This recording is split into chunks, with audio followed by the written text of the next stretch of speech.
Hi, it's Mike here again with another build review video brought to you in collaboration with Factory Direct Hobbies. Today we're looking at the AV-8B Harrier II Plus from Trumpeter in 1 in 30 scale. If you've been following a few of these build videos, or if you've been following me on Instagram, Glue Paint and Plastic, you'll know that 1 in 30 scale Trumpeter kits are my go-to. They're what I really like to build.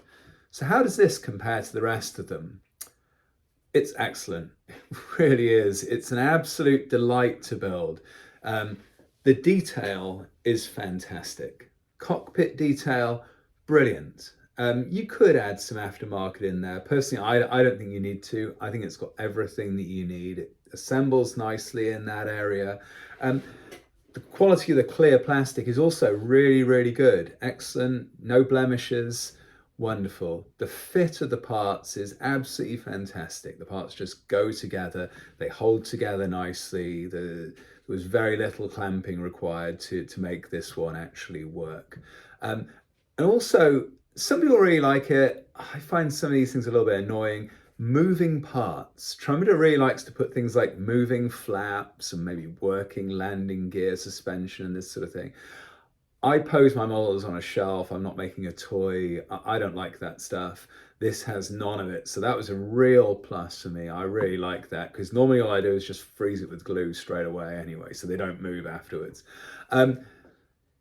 Inside, fully detailed engine. Now, I really like that. I know that you're not going to see it. I know there's no way to open up the hatches to show it off. You can take out the belly plate and show it that way.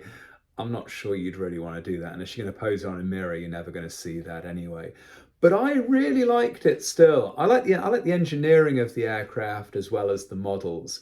So I really liked seeing the Harrier engine. Obviously, the Harrier is pretty unique with its vertical takeoff and landing capabilities, and the engine is very different to other aircraft, reflecting that different capability. So I really enjoyed it. I love putting together that engine and seeing the different ways that it works, seeing inside this thing.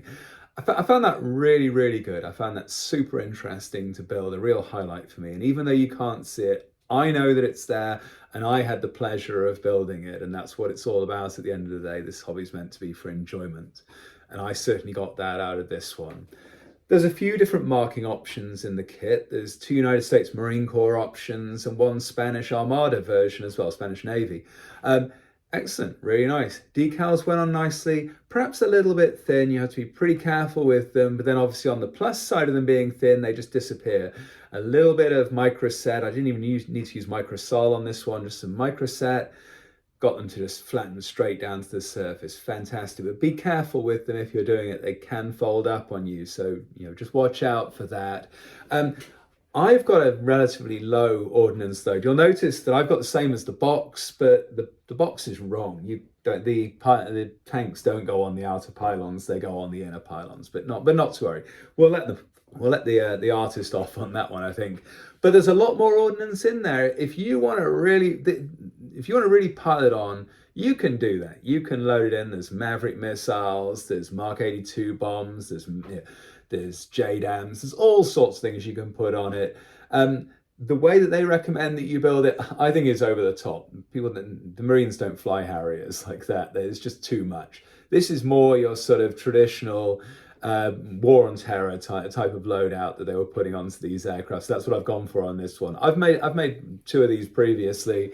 And the ones I made previously, I loaded them for bear. They've got everything that came in the box. With this one, I just tried to make it a little bit more realistic because it's going to go with the rest of my collection on the shelf. And I'm trying to keep those more in line with what the real aircraft would be like. But there's all the options in there in the world. You don't need to buy any aftermarket stuff for the missiles. They're all good quality, all have all the markings in there, everything that you could need. So to sum up, I think this model is superb value for money. It runs just over $100 on the Factory Direct website at the moment, which is an excellent price, but an excellent price for an excellent kit. If this were a Tamiya kit, which it could easily be through the quality of the construction and the fit, it would be twice that amount. So you're really, really getting a good deal with this kit. Trumpeter have really, really delivered. if you like making jet fighters, then this could be the one for you. The other benefit of the Harrier at 1 in 32nd scale is that it's a relatively small aircraft. So to give you an impression of size, an F-14 Tomcat with swept wings in 1 in 48 scale is about the same sort of size as this Harrier in 1 in 32nd scale. So if you feel like dipping your toes in for that little bit of extra detail, in the cockpit, for example, with the engine in there, this could be a really good place to start because you get all that 1 in 32nd scale detail without having this massive object to be able to store or display afterwards. But be careful, because once you've built this, you'll probably get hooked like I have, and you'll want to build all the 1 in 32nd scale models. But thank you so much for listening and spending the time to watch this video. And I heartily commend you to do yourself a favor and get yourself one of these and make it. Until next time, happy modeling.